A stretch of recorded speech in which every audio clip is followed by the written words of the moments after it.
Welcome to channel AMEC, your insight to your Australian visa system.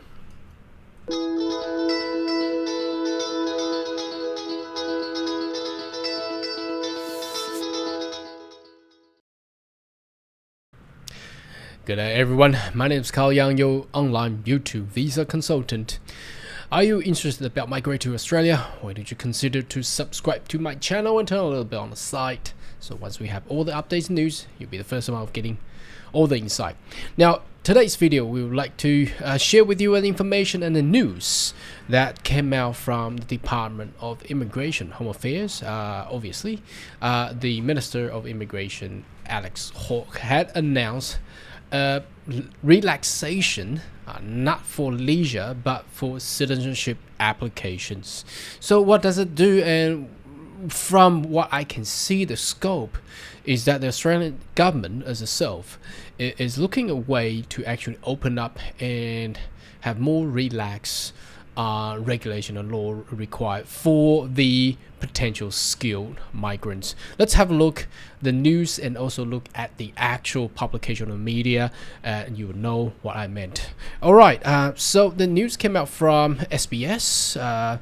And the title says Australia relaxes citizenship requirement for some permanent residents. So it actually giving us the potential way. As you can see, that they are looking to open up more opportunities and the doors for more migrants, but for these selected migrants. Let's have a look who are actually within this category of the so-called some permanent residents. So exceptional people must not be prevented from becoming Australians. So they're talking about, for example, sports person who are frequently travel, or those high-tech related personnel who require to travel overseas all the time. And you can see that the news came out from yesterday, so it's quite new.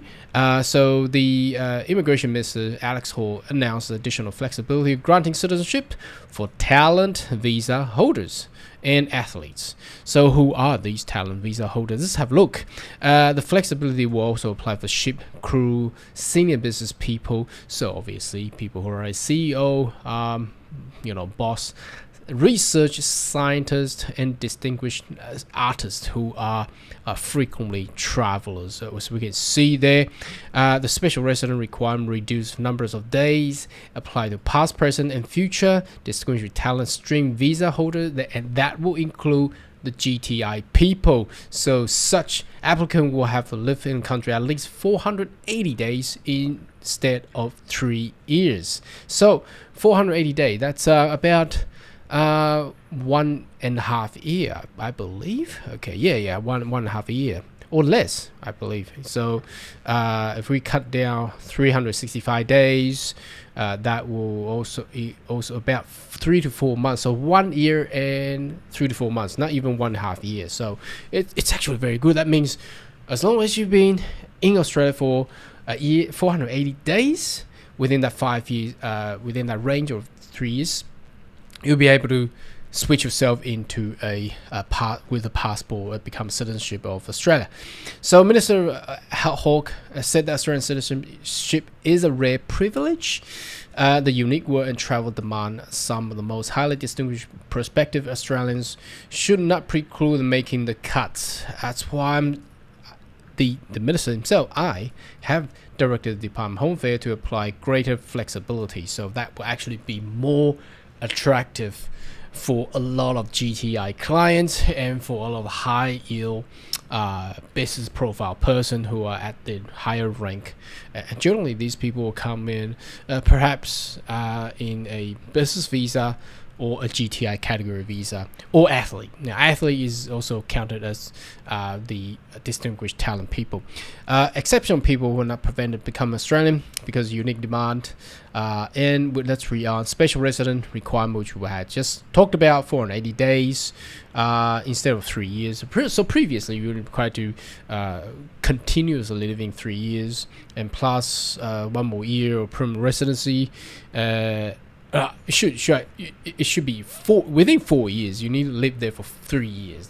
And the last year should be a year of permanent residence, and in order to actually transfer yourself into a citizen of Australia. So this special requirement may apply a range of applicants, and this will include the sports people, so athletes, ship crews. That's they are frequently, they're obviously, if you're a ship crew, you're out there, you're not onshore, you're not in Australia, you probably spend more than half a year out of Australia, but in which country we don't know. But so that they are giving that right to these people, senior business people. So they are encourage more of these senior business personnel to come to Australia, research and scientists and distinguished artists, as statement says. So and that will be very good, because you can see that it will be offered to the Global Talent Program. So we can see that this is a whole range of prioritizations for all the GTI applicants. And let's have a look the actual media, announced by the Honourable Alex Hall, Member of Parliament, Minister of Immigration and Citizenship.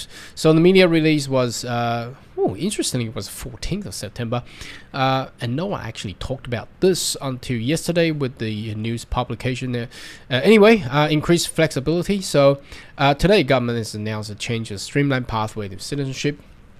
And the Australian citizenship is rare privilege. I think it's so cover with the same wording, but the reason I'm showing to the news article, and also the media release from immigration itself, is just to correlate and match that it's actually there, because sometimes people not too sure whether the news article is actually true or not. So this here we got this to reflect back exactly, and this is all what we have just gone through.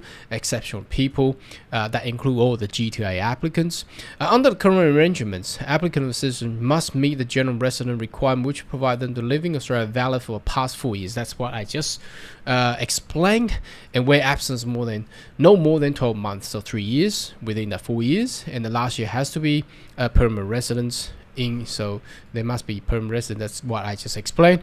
Currently, the special resident requirement may apply to a range of applicants who due to work undertake, because we gotta face it, it's more and more a globalized and international world, especially for those scientists, researchers, and the global talent people. They're traveling all around, and obviously Australia as a nation, they will like to connect the whole assembly line, but at this point in time, it's still at the early stage of connecting into that assembly line yet. So expecting these talented people will be traveling internationally all around the globe. So they all require is living 480 days, and that's it, and have been permanent residents. So living in Australia at least 480 days during that time must be permanent resident. So once you permanent residency granted, that's 5 years. So 480 days within 5 years. That's pretty easy. Now, if we divide that 480 by 5, that's how many days? 96 days per year. That's brilliant. That's so easy. And in Australia for 120 days in the year immediate before applying. So that's the end of that media release. So again, as we can see that the government of Australia is open up more prioritized pathways, and the residency requirement for actually allowing the talented people to become Australian citizen. That's a very good welcoming message, and that actually correlate to what we have predicted since the pandemic, that the opening up door for migrants is a way to actually waken up the economy of Australia. Anyhow, should you have more questions, more than welcome to leave a comment right down below, and I see you next video. Goodbye.